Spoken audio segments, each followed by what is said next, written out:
So example.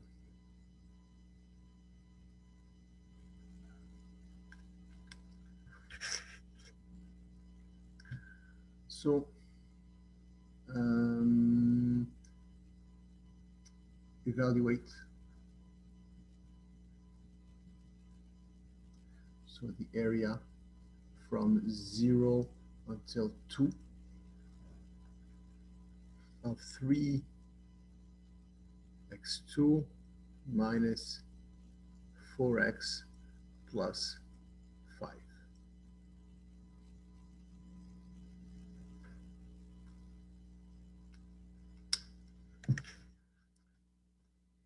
Okay, so this is a parabola, and I want to know the area between 0 and 2 under this parabola, basically.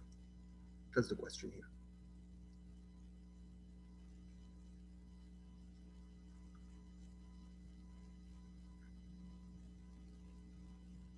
Okay, so I don't know what it looks like, parabola, but if I were to represent what's going on here,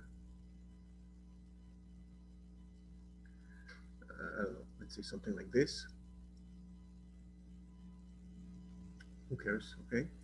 And I'm interested between 0 and 2. I want this area. That's the question.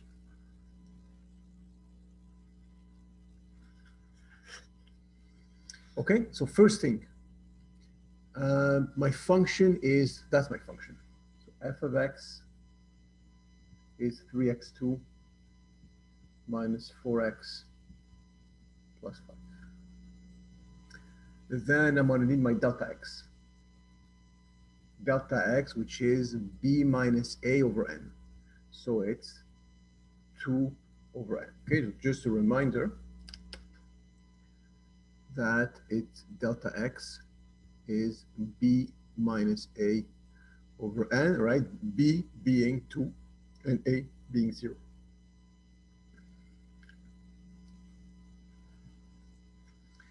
Then xi is a, which is 0 plus I times delta n, so 2 times I over n.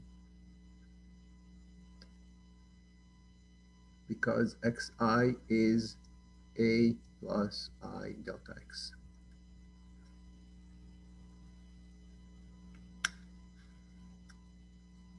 Any questions?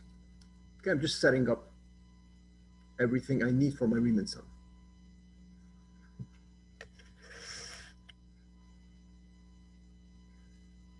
And now I'm going to start to evaluate it. So the area from 0 to 2 of this function, under this function, 3x2 minus 4x plus 5 dx equals 2. So it tells me that it's the limit as n approaches infinity of the sum I equals 1 until n, f of xi. Okay, so f of xi. So in f of x, I must plug in every x should be xi. So instead of every x, I have to put 2i over n. Do you understand that? Let me write it. So 3 times xi squared, so 2i over n squared, minus 4 times xi, which is 2i over n, and plus 5. And all this times delta x, which is 2 over n.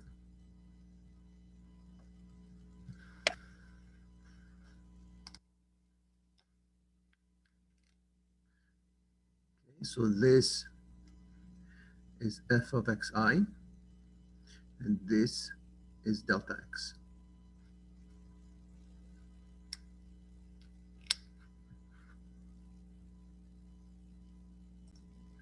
Okay. So at this point, I'm going to expand everything here, okay?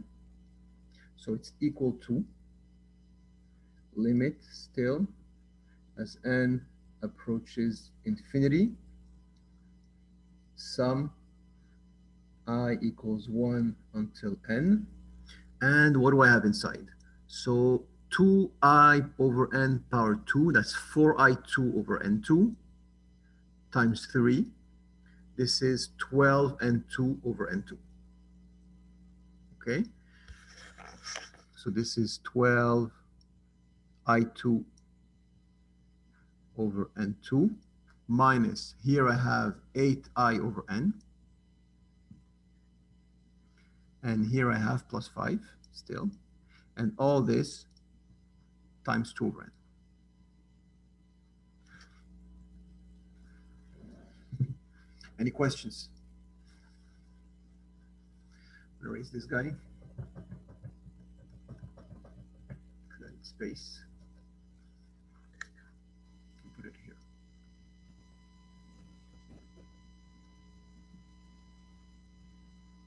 Here's 0, 2. Okay, so forget I didn't draw it.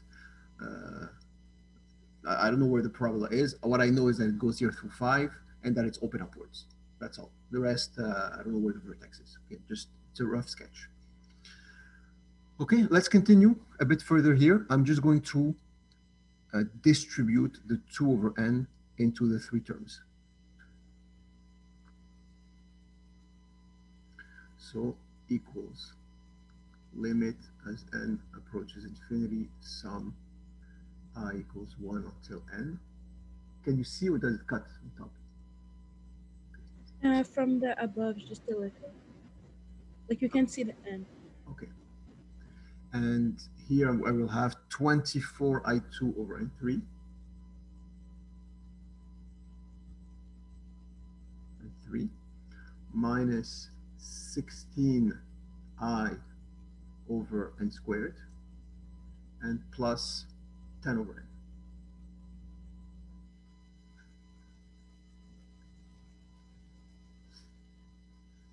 Any questions here?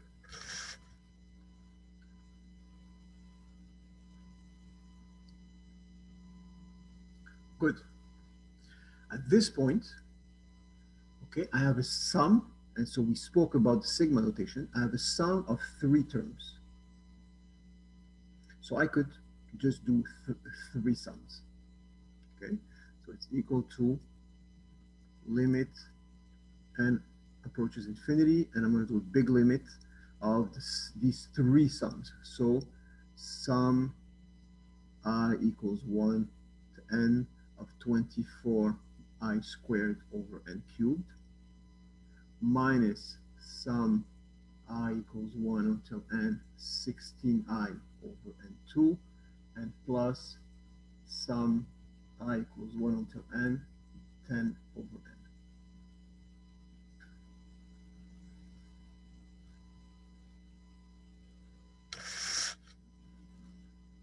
Okay, this is thanks to the linear properties of the sigma.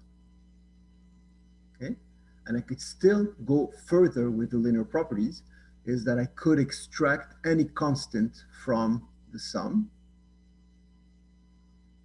Okay, so in other words, anything that does not depend on I, because here this is my variable is I.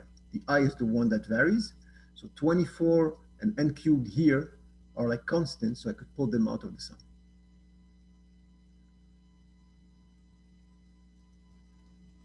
So limit n approaches infinity. Again, I'm going to pull out 24 over n cubed. Sum I equals 1 to n of I squared minus, here I'm going to pull out 16 over n2. Sum I equals 1 until n of I, and plus here 10 over n, they both don't depend on I, so I could both pull them outside. 10 over n, sum I equals 1 until n of 1. Sir, Yes? you said n was a constant, right? With respect to the sum, yes. With Yeah. respect to, okay, yeah. Okay, not you. with respect to the limit, right? Right? When I take the limit, the n is my variable.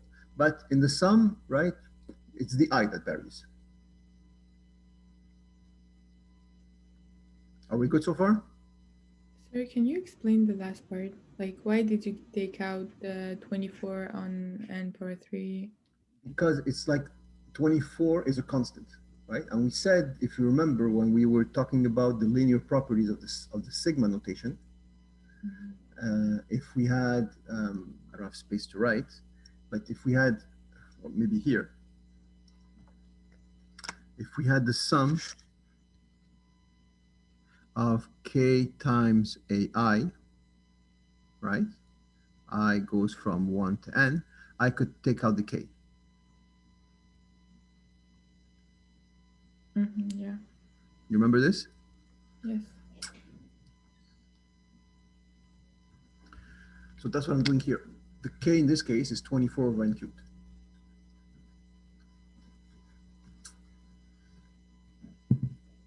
Okay, everybody okay?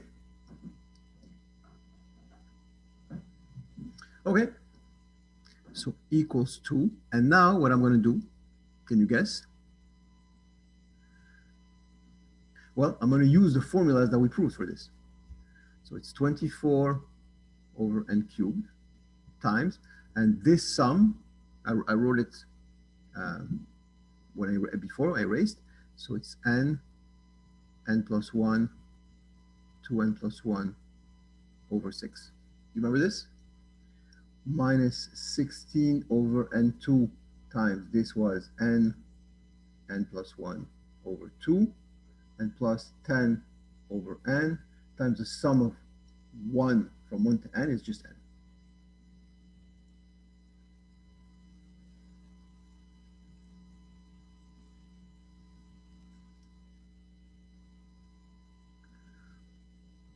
Okay, so that's why these formulas that we proved using induction are so important, because that's what allows you to get rid of the sum. Okay, and now I have just a regular limit to infinity like you did in calculus 1.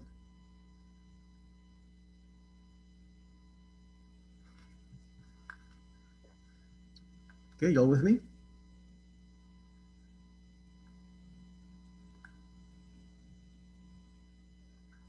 Okay, I could start canceling things now. Okay, so for example, this n and this n, they cancel. An n here with an n cubed with an n here will cancel, and then with an n here will cancel. So this n and the power 2 will cancel. Here, if I this n and this will become power 2. 24 over 6, this is 4. 16 over 2, this is 8. Okay, so let's simplify things a bit.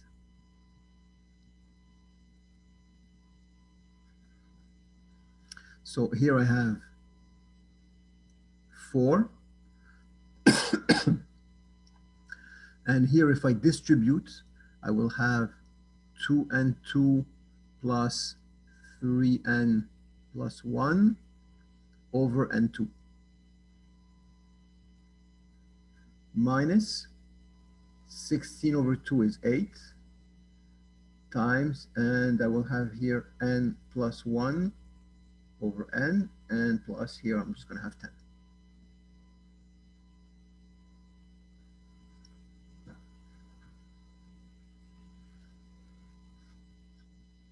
We're almost done. Limit n approaches infinity. So here you have a few choices. You could do L'Hopital's rule, or you could separate your fraction into 3 fractions, whatever you prefer. I'm going to separate it into 3 fractions. So it's 4 times, so 2n2 over n2 is 2, plus 3n over n2 is 3 over n, plus 1 over n2, minus, same thing here, 8 times n over n is 1, plus 1 over n, and plus 10.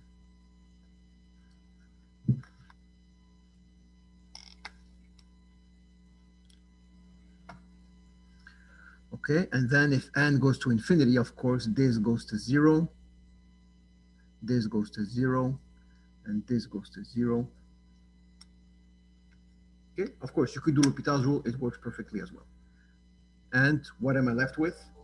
8 minus 8 is 0, so I get 10.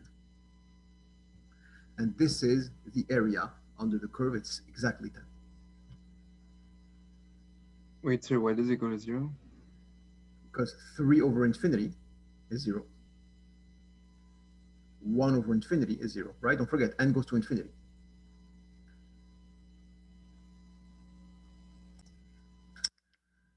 So integral from 1 to 4.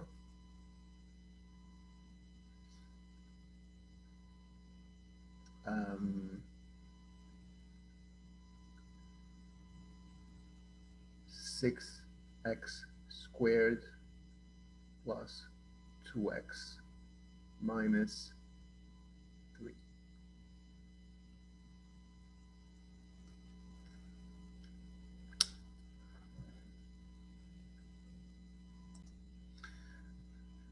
Okay, let's start correcting this. So my function here is 6x2 plus 2x minus 3.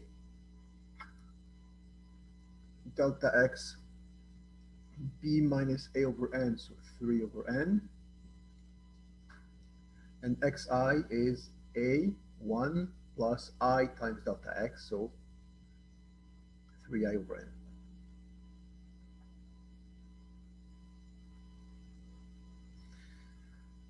Okay, so my integral will be equal to what? Limit as n approaches infinity, sum I equals 1 until n, f of xi. So I need to replace xi into f. So 6 times, this is much more annoying because there's a 1, plus 2 times 1 plus 3i over n, which is my xi, minus 3, and then all this times delta x, which is 3 over n. Okay. Are you guys okay with the setup? Anybody would like me to explain this? Sir, is it okay if I put like all the xi on n? Like I did 3i plus n over n? Yeah, same thing. Perfect. Good. Okay. Limit n approaches infinity. So, so again, this is the important step. It's the setup. You get most of your points on the test if you set this up correctly. Okay. After that, it's just algebra. Of course, if you make mistakes, you lose points, but not as much. If you get this wrong, then everything's wrong. Okay. So, okay. So let's expand this now. 6 times, so this is 1 squared plus 2ab, so 6i over n plus b2, which is 9i squared over n squared, plus 2 times, well, I could have distributed right away. No exponent here. So plus 2 plus 6i over n and minus 3, and all this over times 3 over n equals limit as n approaches infinity of the sum I equals 1 to n. And here we go. So let's start with the I2s. So 6 times 9 is 54, and 54 times 3. 54 times 3 is 162. So I have 162 I squared over n cubed. Okay, I'm doing it at once. I'm multiplying everything out. Then with the i's, 6 times 6 is 36.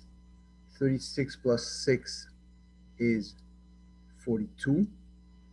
and 42 times 3 is 126.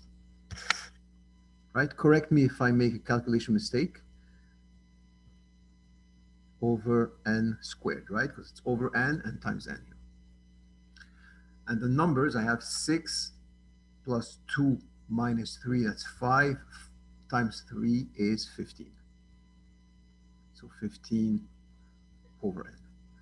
Is this what you got? Once Yeah. Okay, good. That's good news. Sir? Yeah. Where did on the first term, on the second line, first term, yeah, the 6i over n in the parentheses, where did that come from? Because I did 1 plus 3i over n times 1 plus 3i over n. I squared it. So if you distribute everything, there's going to be a 6i over n that's going to appear. Oh, okay, I see. Okay. Thank you.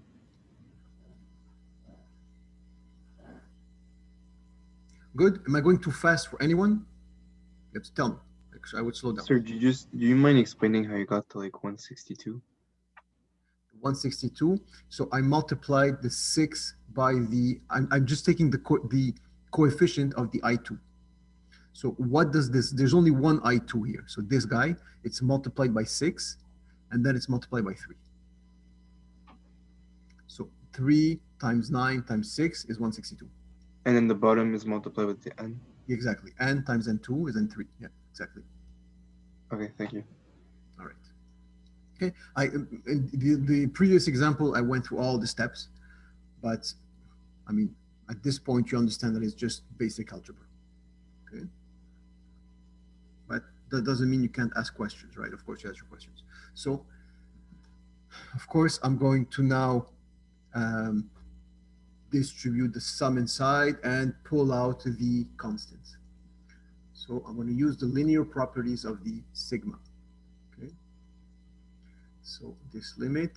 So for the first term, I will have, so tell me if you're okay with this, 162 over n cubed, sum I equals 1 until n of I squared. Plus sum I equals, oops, I forgot to pull out.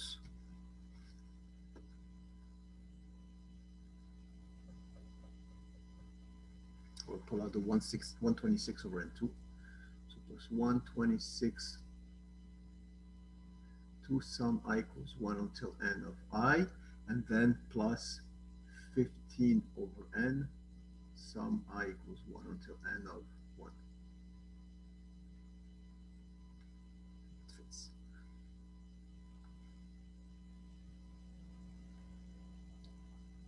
%100% clear for everybody? Okay. Limit n approaches infinity, and now we're going to use our identities.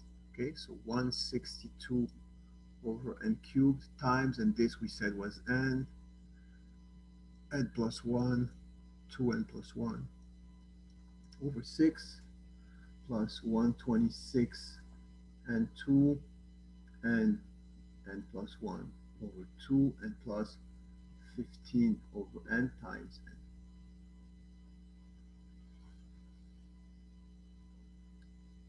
Okay, so I could have been a bit meaner when I prepared the question. If I would have put in the 6x cubed, right, then this would have to be power 3, and you would have to expand this times itself 3 times. It would be much longer, the algebra. Okay, but same principle. As long as you know how to multiply some algebra, you're fine. Here we go. Limit n approaches infinity. So let's start simplifying what we can. So again, n over n3 is like 1 over n2. N over n2 is like 1 over n. N over n disappears. 162, it's probably could be divided by 162. Let me see, 2 plus 6 is 8, and 1 is 9. So it's divisible by 3, and it's even, so it's divisible by 2, so it's definitely divisible by 6. Okay, so what do we have here? So what's 162 divided by 6? 20. 27. So I have 27 times, and here I have, if I multiply everything out, 2n2 plus 3n plus 1, all this over n2. So 126 divided by 2 is 63, n plus 1 over n, and then plus just 15. Okay, so again, you could do L'Hopital's rule, you could do whatever you want here. Limit n approaches infinity.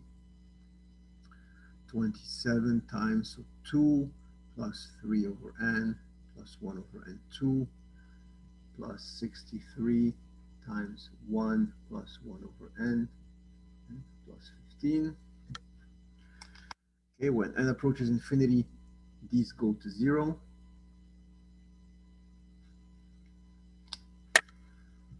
And so I have, so 54 plus 63, that's 117. So 132. Is that what you found? Did anybody get 132? Yeah, I got it. Okay, perfect. So 132 is the area under the curve of this parabola.